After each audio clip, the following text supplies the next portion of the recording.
Yo, what's up sa inyo mga kakwento? So, kumusta? May isang nag-message sa atin. Ang pinakatanong ni Kuya ay first time ito eh. Ito po, flex ko sa inyo. Yan, Saint Peter. So, ang pinakatanong ni Kuya ay kung pwede daw ba ang binata or dalaga na makapag-apply dito o makapagtrabaho dito sa Japan.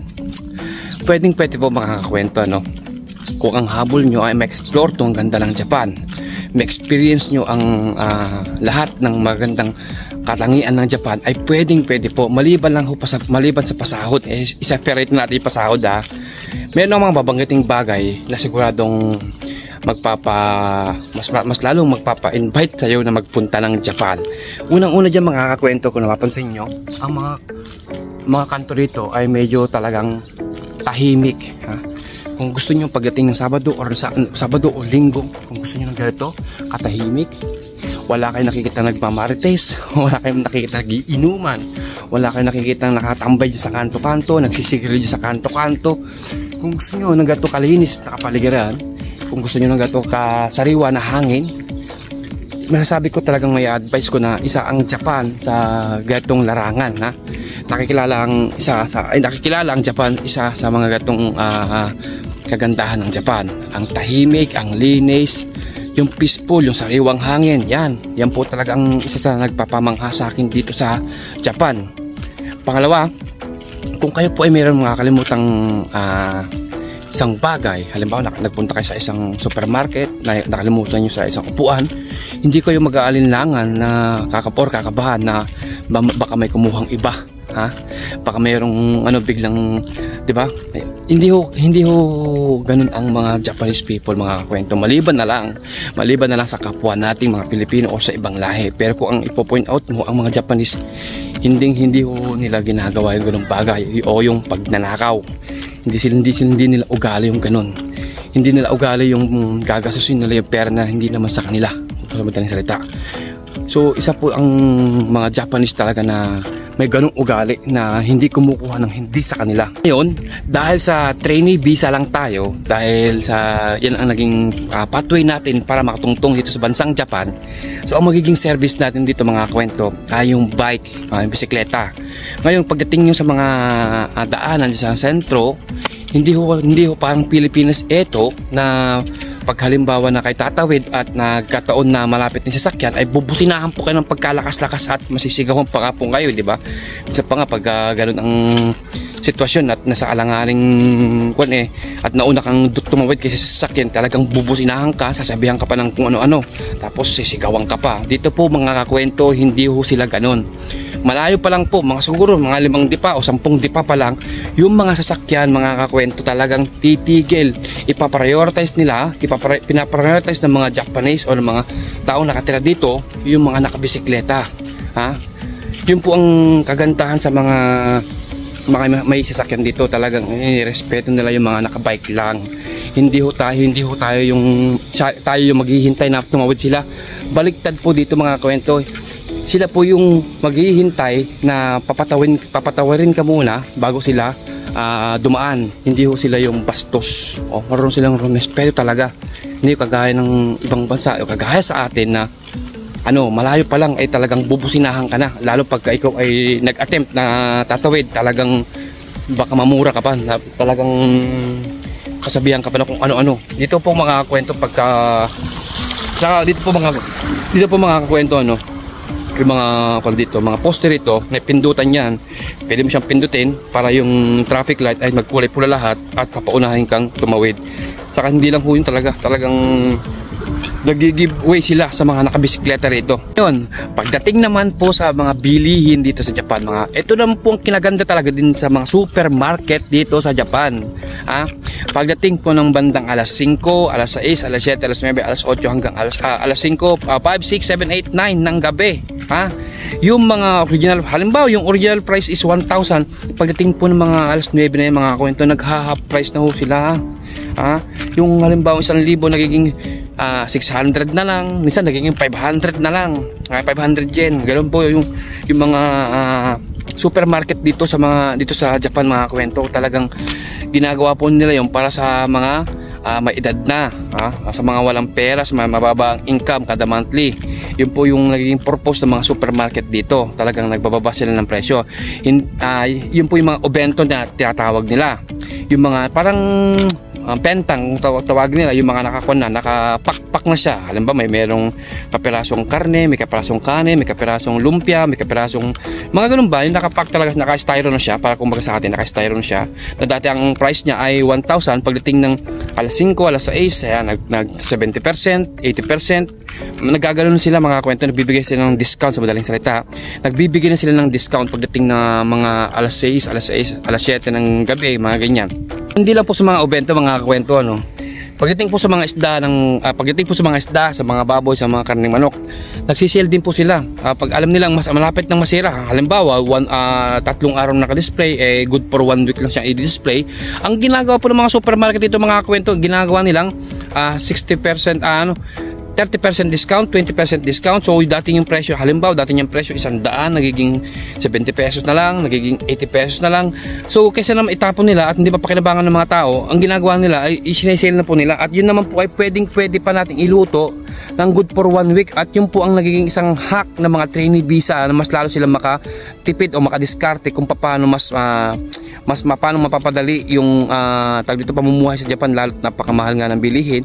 So isa po ako sa mga tumitingin ng ganung bagay na titingnan ko talaga kung 30% ito, kasi ang gagawin ko, pagka binili ko ngayon, mamaya pag uwi ko sa bahay, iluluto ko lang siya good for 2 to 3 days. Pwedeng adobo, sinigang, mga maraming yung tumatagal ng mga ilang araw, lahat siya naman i-re-rep natin. Isa po yung sa nagiging hack ko para mas lalo ako makatipid sa mga bilihin dito sa Japan. Saka hindi lang po sa pagkain sila nagsisila, mga kwento, pagdating po ng halimbawa ay magpapalit na ng panahon, halimbawa papasok ng taglamig, yung mga binebenta nilang mga damit na pang summer, yung mga short pants, yung mga sando, yung mga t-shirt, yung mga kwento, ay nagsisale din po yung mga yan. Ay halos kalahati na lang bayaran mo, dating 1,000 nagiging 500. Kaya yung mga SSW o trainee visa ay pagkaganyang mga nagpapalit ng panahon, nag-aabang-abang na ho kami na siyang pwede namin ipapackage papunta sa Pilipinas. Lalo yung mga sapatos, yung mga sando, yan po talaga kadalasan na nakikita ko sa mga mall dito ay nagsisale po sila. Ito pa, mga kwento, kasi dahil nga sa bansang Japan tayo, nasa bansang mayaman tayo, pagka kayo ay magpapacheck up o magpupunta sa clinic o hospital, syempre agad na papasok sa isip nyo, mahal, malaking babayaran. Pero nung ako ay minsan na nagpunta ng clinic, hospital, dahil nga yung mata ko ay mayroong may tama, so nagpunta ako ng clinic, nagpunta ako ng hospital, nagpa-check up ako, binigyan ako ng gamot, kinek ako ng doktor. Siyempre ang in-expect ko ng babayaran ko noon ay may kalakihan nga. Tapos lalo may gamot pa, may schedule na sa pagbalik, at na-check up yung mata ko kung ano-ano. At sinalang ako sa mga aparato. Nung babayaran ko na yung bill ko, nung nakita ko yung bill ko ay halos 600 pesos lang. Meron na akong gamot, meron na akong schedule sa pagbalik ko, meron na check up na yung mata ko, naisalang na ako sa mga kung ano-anong aparato sa mata. Siyempre ang in-expect ko ay medyo may kamahalan, kasi nga sa bansang Japan tayo. Pero hindi po pala, mga kwento. Dahil meron kasing ibinabawas tuwing hindi mo napapansin, mga kwento, may ibinabawas dito sa Japan sa mga kinakaltas sa'yo, at doon na pupunta. At ang kailangan lang nila ay yung alien card mo, saka yung nakalimutan ko na kung ano isa yun lang, dalawa lang kailangan nila, at doon ay malaking discount, napakalaki ng discount na dinededuct nila sa total ng yung babayaran. Hindi ho kayong mali yung magiging akala nyo dito sa Japan na pagkamahal-mahal. Kaya akat ako nung napunta ako sa isang clinic, talaga nabigla din ako sa naging bill ko, dahil hindi 600 pesos karayo kong gamot, tapos sinalang ako sa magandang aparato sa mata, chinek up ako, may schedule. Akala ko talaga mga kwento, malaki yung babayaran ko dahil nga sa bansang mayaman tayo. Pero hindi ko pala ganun dito sa Japan, mga kwento, Isa po yun talaga sa mga nagpamangha din sa akin dito sa Japan. Alam niyo ba, mga kwento, na kahit kayo po ay isang trainee visa or SSW dito, ay pwede nyo pong ma-invite yung mga mahal nyo sa buhay para makapag-tour dito sa Japan.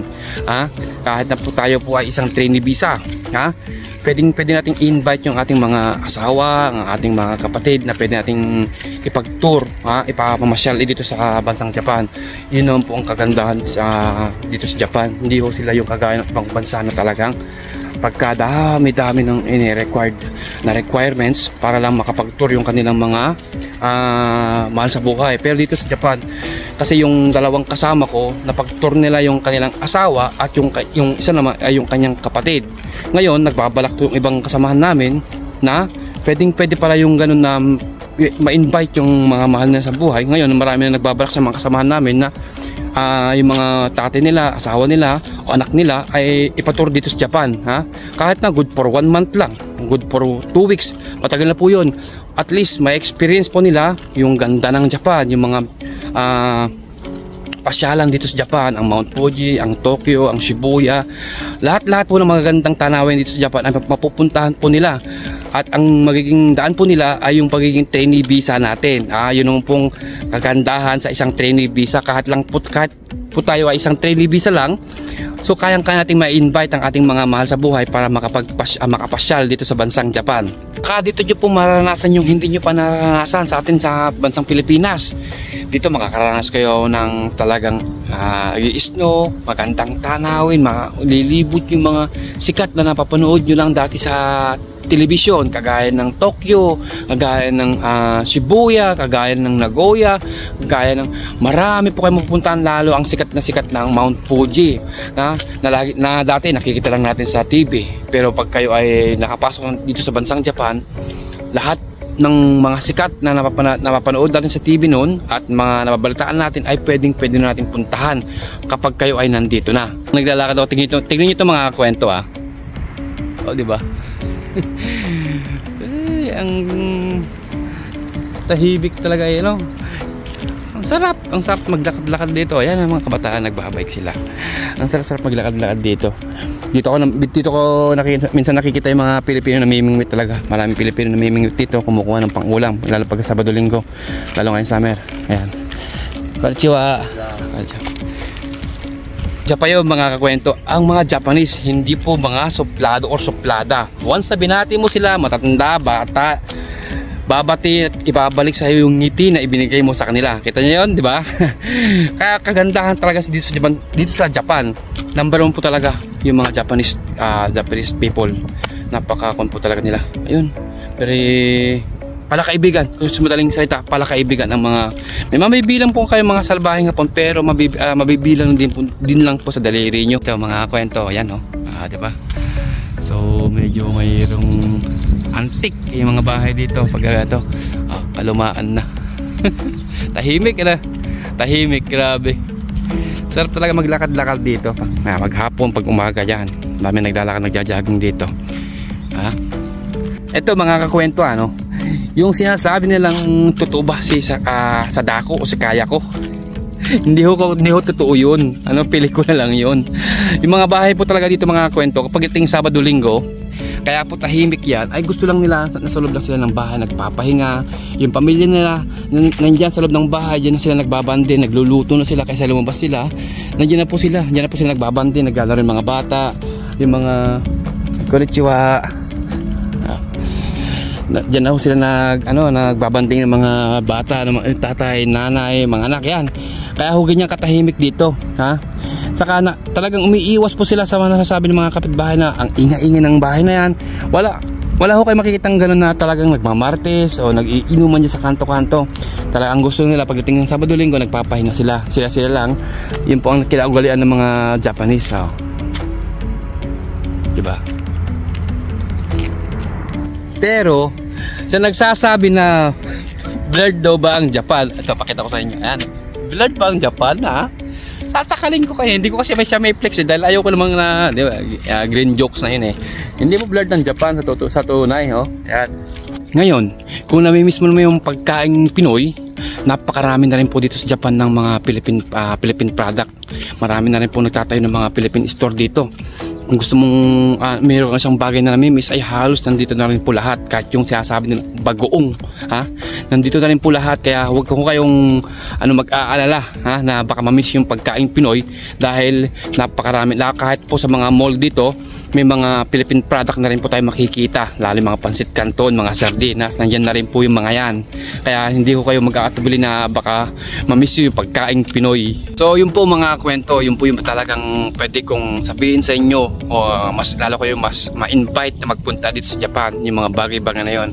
Pero kung darating po sa pasahod mga kwento at ang iniisip nyo ay dito po kayo yayaman, dito nyo po makukuha lahat ang gusto nyo na dating wala sa inyo, ako na nagsasabi sa inyo, mabibigo po kayo, lalo po kung kayo po ay pamilyado, dahil nga po sa baba ng yen at mahina na company. Yun po talagang dahilan, yun lang po talagang dahilan ng isang mga trainee visa, lalo sa mga nagpa-vlog na hindi nakagandahan ng Japan. Well, totoo naman po na medyo mababa na po talaga ang pasahod ng Japan ngayon, pero kung ang habol nyo lang po ay magandang experience na ilalagay nyo sa resume ninyo, magandang experience na i-explore nyo ang kagandahan ng Japan, magandang experience na pwede nyo ma-adapt yung kultura ng Japan na pwede nating may apply sa Pilipinas. Number 1, Japan. Napakasarap pong tumira dito sa bansang Japan. Wala akong masasabi na pangit sa pagdating sa mga ganung bagay dito sa bansang Japan. So yun po. So hanggang sa muli. Salamat.